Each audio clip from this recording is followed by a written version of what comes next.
Monsieur Halleux, bonjour. Vous êtes un des organisateurs ici du concours du meilleur jardinier. C'est la 6e année. Alors, vous pouvez un peu nous expliquer qu'est-ce qu'il y a de spécial cette année? Disons que cette année, comme les autres années, c'est un concours où différentes écoles se mettent en compétition avec le même plan, les mêmes matériaux pour arriver, entre guillemets, au même travail final. Et en plus de ça, cette année, le concours sert de base pour la présélection aux World Skills qui se passeront, en tout cas la sélection en elle-même à Namur d'ici peu.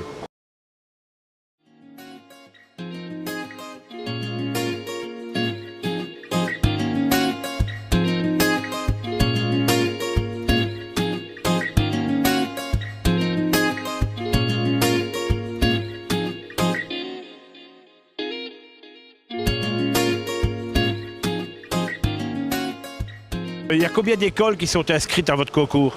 Ici, il y a 7 écoles. Il y en avait 8, mais il y a eu malheureusement un désistement. Mais il y a à l'heure actuelle 7 écoles qui participent. Ce sont des élèves de dernière année ou bien ce sont des élèves qui sont dans plusieurs années différentes? Disons qu'ici, en grosse partie, ce sont des élèves de dernière année, si ce n'est que comme on participe au World Skills, on a dû ouvrir le concours à différents types d'enseignements. Et je vais dire, on retrouve des personnes qui font partie d'un enseignement un petit peu différent, comme l'IFA-PME, les CFA, et alors même des équipes libres d'indépendants, de jeunes qui sont déjà dans le métier.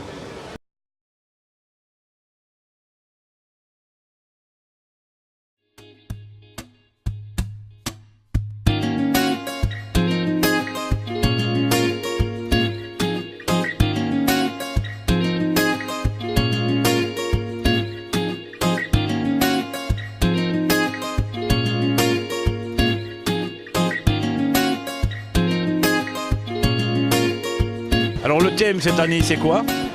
Alors, disons que le thème, il n'y a pas vraiment un thème particulier, si ce n'est que chaque année, on essaye de varier un petit peu les plaisirs, si on peut dire, et de varier le travail. Et cette année, c'est principalement un travail qui est axé sur le bois. Donc, il y a beaucoup de menuiserie, en fait, à accomplir.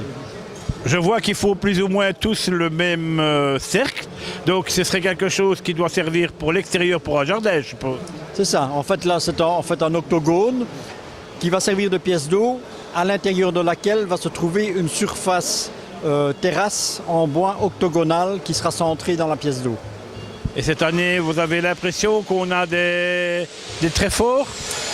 Disons que ce qu'on peut en tout cas remarquer, très fort on ne peut pas encore le dire, mais en tout cas quand on regarde, on voit qu'ils ont tous une technique et une approche différente. Donc avec le même plan, avec les mêmes matériaux, ils travaillent différemment.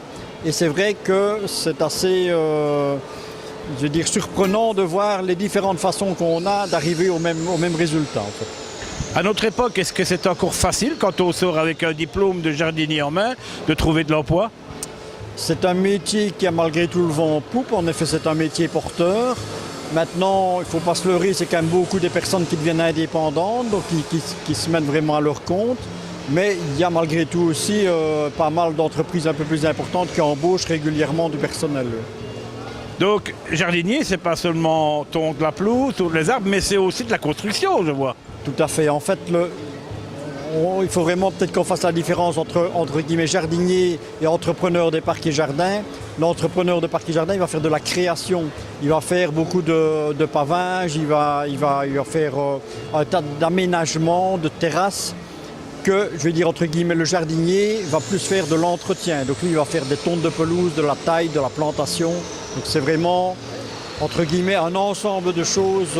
C'est un métier qui devient en fait très complexe. Merci. Il n'y a pas de quoi. Je vous en prie. Ok.